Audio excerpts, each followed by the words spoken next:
மேலே போயிட்டு இருக்க அந்த வீடியோ பாருங்க. உங்களையெல்லாம் எத்தனை கடவுள் இறங்கி வந்தாலும் கண்டிப்பா திருத்தவே முடியாது அப்படின்ற இந்த சென்டென்ஸை தான் சொல்லணும். ஆக்சுவலாக மேலே போயிட்டு இருக்க அந்த வீடியோல வந்து ஒரு பெண் ஒருத்தவங்க ஒரு வயசான பெண்ணுக்கு வந்து தண்ணி கொடுக்குறாங்க. எந்த மாதிரியான ஒரு முறையில வந்து தண்ணி கொடுக்குறாங்க பாருங்க. ஒரு குண்டால வந்து தண்ணி வச்சுக்கிட்டு அவங்க வந்து ஊத்துறாங்க. இந்த வயசானவங்க வந்து குனிஞ்சு அந்த தண்ணியை வந்து பருகிட்டு இருக்காங்க. ஸோ தண்ணி கொடுத்தா புண்ணியம் அப்படின்ற அந்த விஷயத்த வந்து சொல்லுவாங்க. ஆனா இவங்க வந்து இந்த மாதிரியான செயலை வந்து செய்யறதுக்கு பேசாம தண்ணி கொடுக்காம இல்லமா அப்படின்னு சொல்லியிருக்கலாம். என்னங்க இதெல்லாம் கையில ஊத்திக்கிட்டு இருக்கக்கூடிய அந்த பாத்திரத்தை தான் அந்த வயசானவங்க கிட்ட கொடுத்து குடிக்க வச்சா என்னதான் ஆயிட போகுது? இவங்களுக்குன்னா என்னதான் பிரச்சனை? 2025 ஆகிட்டு இருக்கு.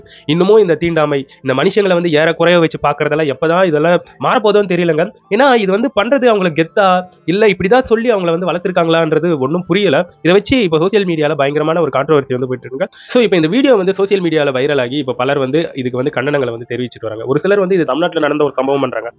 ஒரு சிலர் பக்கத்தில் இருக்கக்கூடிய பைக் எல்லாம் டீ கோட் பண்ணி இது வந்து தமிழ்நாட்டில் தான் நடந்திருக்கு அப்படிங்கிற ஒரு உண்மையை சொல்லிட்டு இருக்காங்க. எங்க நடந்தாலும் தீண்டாமை வந்து ஒரு பாவச் செயலுங்க. அது வந்து யாருமே பண்ணக்கூடாது. ஏன்னா அந்த அளவுக்கு மனித நாகரிகம் என்பது அப்படியே முன்னேறி போயிட்டு இருக்கு. இன்னமும் பழைய இடத்துக்கு வந்து போயிடக்கூடாது, பழைய சூழ்நிலைக்கு வந்து போயிடக்கூடாது.